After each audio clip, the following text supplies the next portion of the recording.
Le vrai héritier. Julien était le fils d'un homme très pauvre. Son père tomba malade et mourut, et le pauvre Julien était seul, tout seul. Julien était jeune, et un homme riche dit: Pauvre enfant, vous avez perdu votre père et votre mère, vous êtes orphelin, vous êtes seul au monde. J'ai pitié de vous. Et l'homme riche plaça Julien dans une bonne famille, se chargea de son éducation, et quand il fut assez grand, il le plaça en apprentissage. Son apprentissage fini, Julien dit adieu à son bienfaiteur, et partit pour son tour de France. 5 ans après, il arriva à la maison. Il avait beaucoup voyagé, il avait beaucoup travaillé, mais il n'avait pas gagné beaucoup d'argent. Sa première pensée en arrivant dans sa ville natale fut d'aller faire visite à son bienfaiteur. Hélas, le pauvre homme était mort. Julien trouva tous les héritiers dans la maison. Ils étaient tous furieux parce que leur oncle n'avait pas laissé une aussi grande fortune qu'ils avaient espéré. Les héritiers désappointés firent une vente de tous les objets qui étaient dans la maison de leur oncle. Julien alla à la vente, et il vit avec surprise que les héritiers n'avaient aucun respect pour la mémoire de leur oncle. Ils vendaient tout.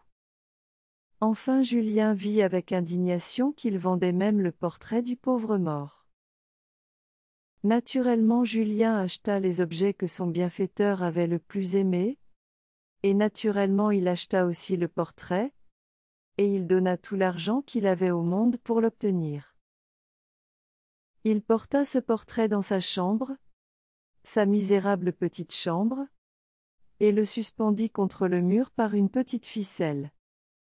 Mais la ficelle était vieille, le portrait était lourd, et bientôt la ficelle cassa, et le portrait tomba.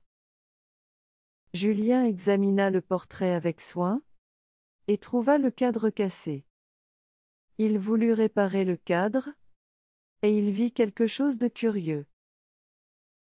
Il examina le cadre de plus près et découvrit bientôt des diamants, et un papier sur lequel son bienfaiteur avait écrit: Je suis sûr que mes héritiers sont des ingrats.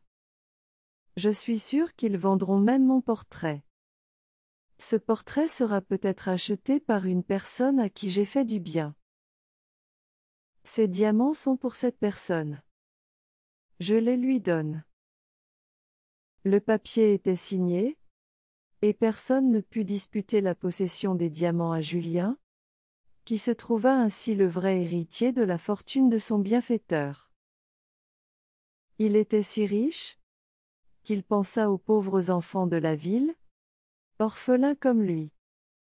Il construisit une grande maison pour eux, et il leur raconta souvent l'histoire du portrait de son cher bienfaiteur.